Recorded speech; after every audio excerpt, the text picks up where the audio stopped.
ప్రియ శ్రోతలు, ఈ రోజున మనం నెహెమ్యా 3వ అధ్యాయం వింటాము. ఈ అధ్యాయంలో యెరూషలేము ప్రాకారము, గుమ్మాలు మరమ్మతు చేసే కార్యక్రమం మొదలైంది. దేవుడు ఇంతకు ముందు జెరుబ్బాబెలును ఎజ్రాను పంపి దేవాలయ నిర్మాణం జరిగించాడు. ఇప్పుడు నెహెమ్యా ద్వారా ఈ గొప్ప మరమ్మతు కార్యక్రమం కొనసాగిస్తున్నాడు. ఇది గొప్ప ఉద్యమం. ఇది ఆగదు, సాగిపోతుంది. జెరుబ్బాబెలు అధిపతి, ఎజ్రా యాజకుడు, నెహెమ్యా యాజకేతరుడు.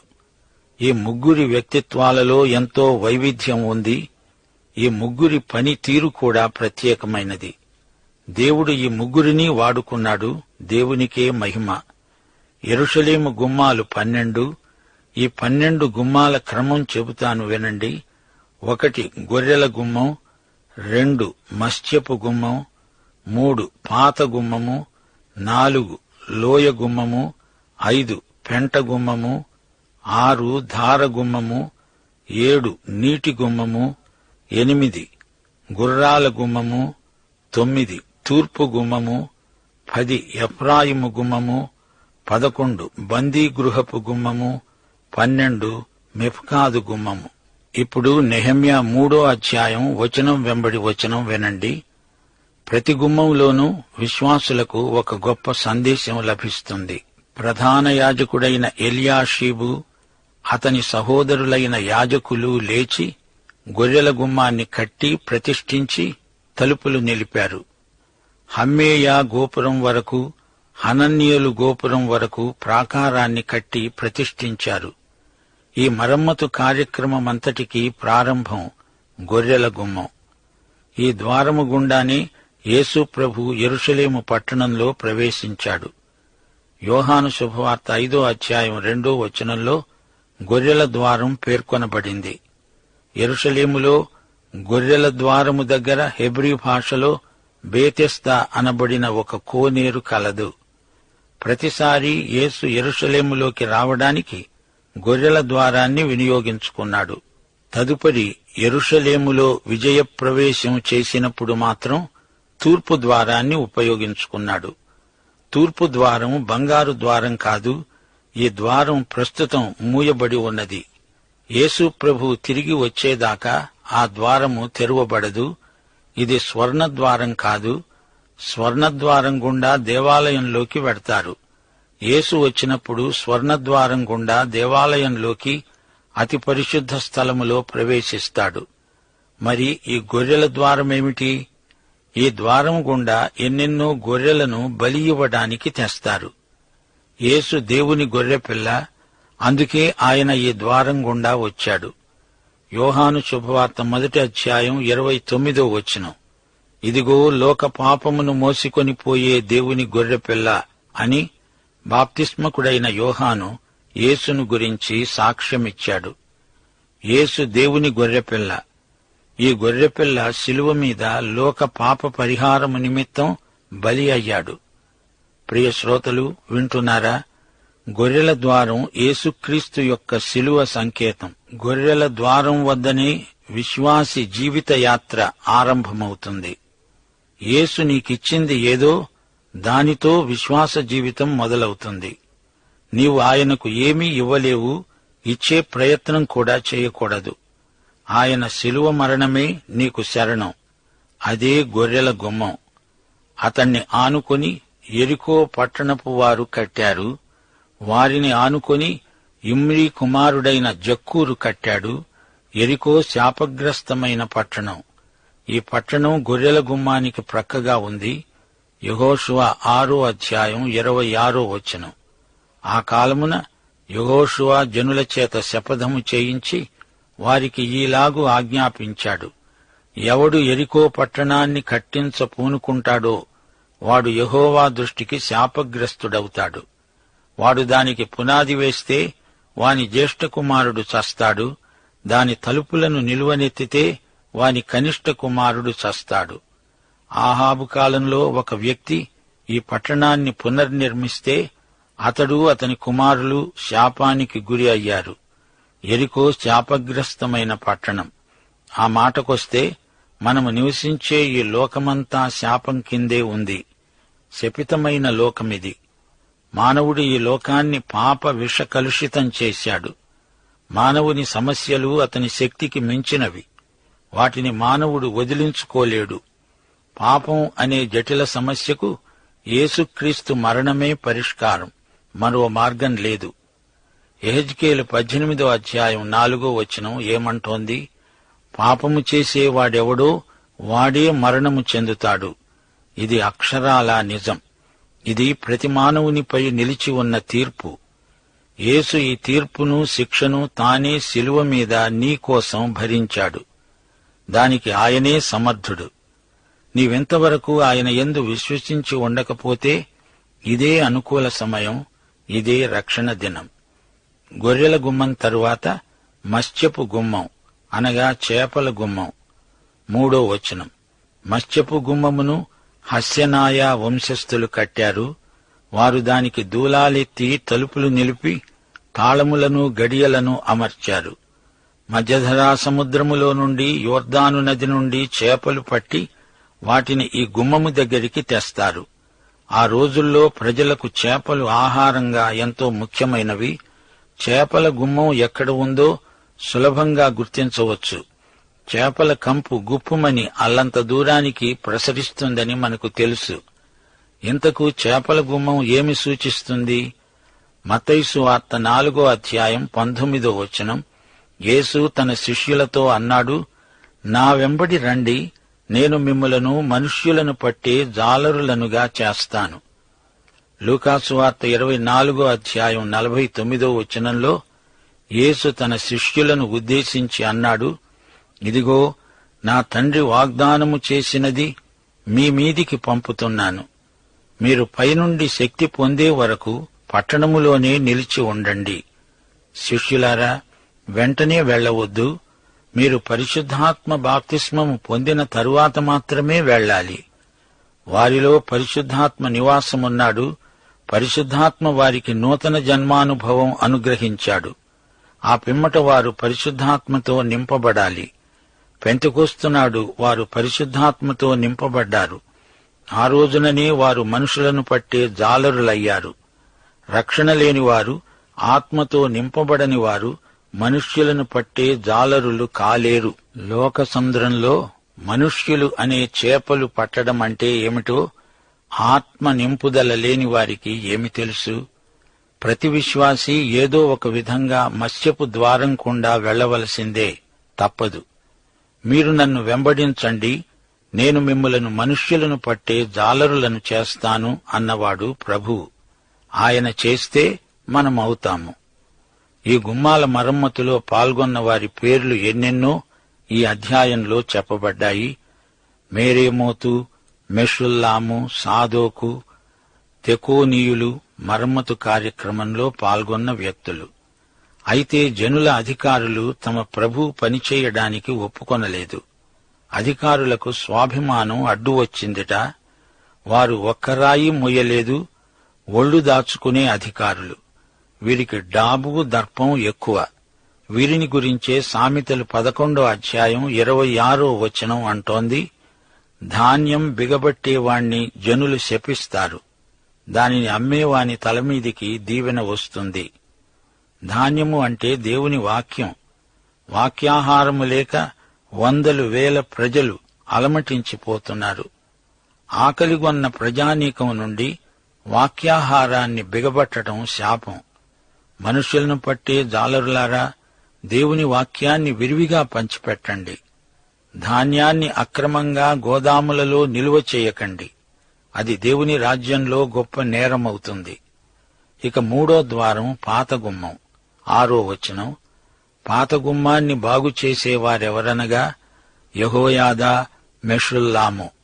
వీరు పాత గుమ్మానికి దూలాలను ఎత్తి తలుపులు నిలిపి తాళాలు, గడియలు అమర్చారు. పాత గుమ్మమంటే ఏది? అది ఎంత గుమ్మం? యిర్మీయా 6వ అధ్యాయం 16వ వచనం. యెహోవా సెలవిస్తున్నాడు, మార్గములలో నిలిచి చూడండి, పురాతన మార్గాలను గురించి విచారించండి. మేలు కలిగే మార్గమేది అని అడిగి అందులో నడుచుకొనండి. అప్పుడు మీకు నెమ్మది కలుగుతుంది. ప్రజలకు సాధారణంగా కొత్త అంటే మోజు ఎక్కువ. గాని యేసు ప్రభు లోక ప్రజలందరికీ కొత్త పిలుపు ఇచ్చాడు. ఇది ప్రతి ఒక్కరి జీవితానికి కొత్త మలుపు కాగలదు. ప్రయాసపడి భారము మోస్తున్న సమస్త జనులారా, నా వద్దకు రండి, నేను మీకు విశ్రాంతి కలుగజేస్తాను. నా కాడి మీ మీద ఎత్తుకోండి, నా వద్ద నేర్చుకోండి. నేను సాత్వికుణ్ణి, దీన మనస్కుణ్ణి. మీ ప్రాణాలకు విశ్రాంతి. నా కాడి సులువు, నా భారము తేలిక అంటున్నాడు యేసు ప్రభు. మత్తయి శుభవార్త 11వ అధ్యాయం 28 నుండి 30వ వచనం వరకు. క్రీస్తునందే మనకు శాంతి, విశ్రాంతి. పురాతనమైన గుమ్మం విశ్వాసం. గిబియోనీయులు, మిస్పావారు, యాదోను మొదలైన వారు ఏటి యువతల ఉన్న అధికారి న్యాయపీఠము ఉంచబడే స్థలము వరకు బాగుచేశారు. 8వ వచనం. బంగారపు పనివారి సంబంధి అయిన హర్షయ కుమారుడైన ఉజ్జీయేలు బాగుచేసే పనివాడు. బంగారపు పని చేసేవారు కూడా ఈ మరమ్మతు పనిలో ఎంతో సహకరించారు. ఔషధజ్ఞాని అయిన హనన్యా కూడా ఈ కాయకష్టం చేయడానికి వచ్చాడంటే వారు దేవుని పనిని ఎంతగా ప్రేమించారో మనం గుర్తించగలం. అందరూ సహకరించారు, అందరూ చేయూతనిచ్చారు. మనఃపూర్వకమైన దైవ సేవ దేవుని దృష్టిలో ఎంతో విలువైనది. రెఫాయ, యదాయ, హట్టూషు అనే వారి పేర్లు గమనించండి. అగ్నిగుండాల గోపురాన్ని మల్కీయా, హషూబు అనేవారు బాగుచేశారు. షల్లూము యెరూషలేములో సగానికి అధిపతి. ఈ షల్లూము కుమార్తెలు కూడా మరమ్మతు కార్యక్రమంలో పాల్గొన్నారు. 13వ వచనం. లోయ ద్వారం. ఈ ద్వారాన్ని హానూను, జానోహ కాపురస్తులు బాగుచేసి కట్టిన తరువాత దానికి తలుపులు, తాళములు, గడియలు అమర్చారు. యెరూషలేములో నుండి బయటికి వెళ్లాలంటే లోయ ద్వారం గుండా మాత్రమే వెళ్లాలి, మరో మార్గం లేదు. దావీదు కవిరాజు 23వ కీర్తనలో, గాఢాంధకారపు లోయలో నేను సంచరించినా భయపడను అన్నాడు. లోయ అంటే తగ్గింపు అనుభవం. కష్టనష్టాలు, కడగండ్ల మూలంగా మనమెన్నో అమూల్యమైన పాఠాలు నేర్చుకుంటాము. క్రీస్తు యేసుకు కలిగిన ఈ మనస్సు అనగా దీన మనస్కత మనము కలిగి ఉండాలి. ఇది సహజ వైఖరి కాదు. మానవులు స్వతహాగా తగ్గించుకోవడానికి ఇష్టపడరు. వినయ మనస్సు కలగాలంటే అది నీ ఆంతరంగిక సంస్కారాన్ని బట్టి అలవడుతుంది. ఒకతను అన్నాడట, చూచుకో, నాకెంతో వినయం ఉంది, ఎంతో కష్టపడి సాధించాను. ఈ మాట విన్న ఒక వ్యక్తి వ్యాఖ్యానిస్తూ అన్నాడు, అదీ సంగతి, వినయ మనస్సు నీకుంది అనే గర్వం నీకు మిగిలింది అన్నాడు. అవును, నాకున్న వినయశీలాన్ని బట్టి నేనెంతో గర్విస్తున్నాను అన్నాడు వినయంగారు. దేవుని ఆత్మ నీలో ఆధ్యాత్మిక వినయశీలాన్ని ఏర్పరచాలిగాని నీ అంతట నీవు ఆ సుగుణాన్ని ఉత్పత్తి చేయజాలవు. ఒక సెమినరీ విద్యార్థి తన తరగతిలో ఎప్పుడూ ప్రథమ శ్రేణిలో వచ్చేవాడు. దాన్ని బట్టి బాగా గర్వించాడు. ఒకచోట ప్రసంగించడానికి ఆహ్వానించబడ్డాడు. దర్పము, అహంకారము ఉట్టిపడేటట్లు ప్రసంగ వేదిక పైకి ఎక్కాడు. ప్రేక్షకులను చూచి తికమకపడి కంగారుతో ప్రసంగాన్నంతా పాడు చేసుకున్నాడు.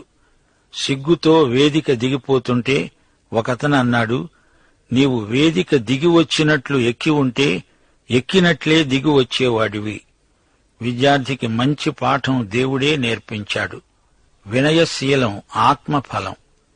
మనమంతా లోయద్వారం గుండా ప్రయాణించక తప్పదు. 13వ వచనం.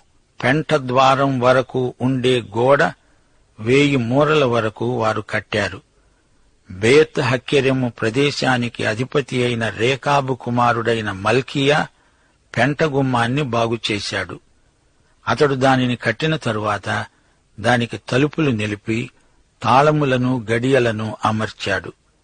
పట్టణ పారిశుధ్యానికి పెంట గుమ్మం ఎంతో ముఖ్యమైనది. ఈ గుమ్మము గుండా వెడితే విలాప కుడ్యము వస్తుంది. సీయోను కొండకు చేరువగా ఇది నిర్మించబడి ఉంది. ఇక్కడి నుండి కసువును చెత్త చెదారాన్ని పోగు చేసి ఎత్తిపోస్తారు. 2 కొరింథీ 7:1 ప్రియులారా, ఈ వాగ్దానాలు మనకు ఉన్నవి గనుక దేవుని భయముతో పరిశుద్ధతను సంపూర్తి చేసుకుంటూ శరీరమునకు ఆత్మకు కలిగిన సమస్త కల్మషము నుండి మనలను పవిత్రులనుగా చేసుకుందాము. 1 యోహాను 1:9 మన పాపాలను మనం ఒప్పుకొన్న ఎడల ఆయన నమ్మదగినవాడు, నీతిమంతుడు గనుక ఆయన మన పాపములను క్షమించి సమస్త దుర్నీతి నుండి మనలను పవిత్రులనుగా చేస్తాడు. ఈ పాపపు పెంటను తొలగించాలంటే వేరే మార్గం లేదు. నమ్మదగిన దేవుని ఎదుట పాపాలు ఒప్పుకోవలసిందే. నెహెమ్యా 3:15 మిస్పా ప్రదేశానికి అధిపతి అయిన కొల్హోజ కుమారుడైన షల్లూము ధార యొక్క గుమ్మమును బాగుచేసి కట్టిన తరువాత దానికి తలుపులు నిలిపి దానికి తాళములను గడియలను అమర్చాడు. ఇది ధార గుమ్మం. యోహాను సువార్త 4:14 సమరయ స్త్రీతో ప్రభువు మాట్లాడుతూ అన్నాడు, నేనిచ్చే నీళ్లు తాగేవాడు ఎప్పుడూ దప్పిగొనడు. నేను వానికిచ్చే నీళ్లు నిత్యజీవము కలగడానికి వానిలో ఊరే నీటి బుగ్గగా ఉంటాయి. యోహాను సువార్త 7:38 పండుగ దినమైన మహాదినమందు ప్రభువు ప్రజలను ఉద్దేశించి అన్నాడు, నాయందు విశ్వాసముంచేవాడెవడో లేఖనము చెప్పినట్లు వాని కడుపులో నుండి జీవజల నదులు పారుతాయి. తన యందు విశ్వాసముంచేవారు పొందబోయే ఆత్మను గుర్చి యేసు ఈ మాట చెప్పాడు. రోమా 8:9 అపొస్తలుడైన పౌలు అన్నాడు, దేవుని ఆత్మ మీలో నివసించి ఉన్న ఎడల మీరు ఆత్మ స్వభావము గలవారే కాని శరీర స్వభావము గలవారు కారు. ఎవడైనా క్రీస్తు ఆత్మ లేనివాడైతే వాడు ఆయన వాడు కాడు. ధారగుమ్మమంటే విశ్వాసి యొక్క ఆత్మ అనుభూతి. పరిశుద్ధాత్మను కలిగి ఉండడం, పరిశుద్ధాత్మ చేత నింపబడడం ఆత్మ పూర్ణ జీవితం. ధారగుమ్మం తరువాత 26 నీటి గుమ్మం కనబడుతోంది. ఓపెలులో ఉన్న నెతేనీయులు తూర్పు వైపు నీటి గుమ్మము ప్రక్కను దానికి సంబంధించిన గోపురము దగ్గర బాగుచేశారు. ఆ నీటి గుమ్మము గుండా పట్టణానికి కావలసిన నీరు సరఫరా అవుతుంది. నీరు అంటే దేవుని వాక్యం. ఈ నీటి గుమ్మము దగ్గరే ఎజ్రా ఒక ప్రసంగ వేదిక నిర్మించాడు. అక్కడి నుండి దేవుని వాక్యాన్ని చదివి వినిపించాడు. నీటి గుమ్మం నీరు శుద్ధి సాధనం గనుకే ఇది ప్రక్షాళనకు, దేవుని వాక్యానికి అర్థవంతమైన సంకేతం. యోహాను సువార్త 15:3 యేసు అన్నాడు, నేను మీతో చెప్పిన మాటను బట్టి మీరిప్పుడు పవిత్రులై ఉన్నారు. యోహాను సువార్త 17:17 యేసు తన మహాప్రార్థనలో అన్నాడు, నీ సత్యముతో వారిని ప్రతిష్ఠ చెయ్యి తండ్రి, నీ వాక్యమే సత్యము. మనం వాక్య జలాన్ని ప్రజలకు సమృద్ధిగా సరఫరా చేయాలి. కీర్తన 119:9 గేయకారుడు అన్నాడు, యువకులు దేనిచేత తమ నడతను శుద్ధి చేసుకుంటారు? నీ వాక్యమును బట్టి దానిని జాగ్రత్తగా చూసుకోవడము చేతనే గదా. ఈ గుమ్మాన్ని మరమ్మతు చేయాల్సిన అవసరం లేకపోయింది. అలాగే దేవుని వాక్యములో ఎట్టి స్ఖాళిత్యమూ లేదు. బైబిలు సత్యమని మనమేమీ రుజువు చేయడానికి ప్రయాసపడనక్కర్లేదు. అది సత్యం. బైబిలును బైబిలే సమర్థించగలదు. వాక్యాన్ని ఉన్నది ఉన్నట్లు ప్రకటిస్తే చాలు, అందలి సహజ శక్తి తప్పక పనిచేస్తుంది. 28 గుర్రపు గుమ్మం. గుర్రపు గుమ్మమునకు పైగా యాజకులందరూ తమ ఇండ్లకు ఎదురుగా బాగుచేశారు. గుర్రం యుద్ధానికి సంకేతం. యుద్ధవీరుడు గుర్రం మీద స్వారీ చేస్తాడు. జకర్యా 1:8 రాత్రి ఎర్రని గుర్రమునెక్కిన మనుష్యుడొకడు నాకు కనిపించాడు. అతడు లోయలో ఉన్న గొంజి చెట్లలో నిలువబడి ఉండగా అతని వెనుక ఎర్రని గుర్రాలు, చుక్కలు చుక్కలు గల గుర్రాలు, తెల్ల గుర్రాలు కనిపించాయి. ప్రకటన 6:4 ఎర్ర గుర్రం బయలు వెళ్ళింది. మనుష్యులు ఒకనినొకడు చంపుకునేటట్లు భూలోకములో సమాధానము లేకుండా చేయటానికి ఆ గుర్రము మీద కూర్చున్న వానికి అధికారం ఇవ్వబడింది. గుర్రం యుద్ధానికి సంకేతం. విశ్వాసి జీవితమే గొప్ప యుద్ధం. క్రైస్తవ జీవితమే ఒక మహాయుద్ధం. గుర్రపు గుమ్మం మనకు తప్పదు. పాఠం సమాప్తం. ప్రభు అయిన యేసుక్రీస్తు వారి దివ్యకృప, తండ్రి అయిన దేవుని పరమ ప్రేమ, పరిశుద్ధాత్మ యొక్క అన్యోన్య సహవాసము, సమాధానము మనకందరికీ సదాకాలము తోడై ఉండునుగాక. ఆమేన్.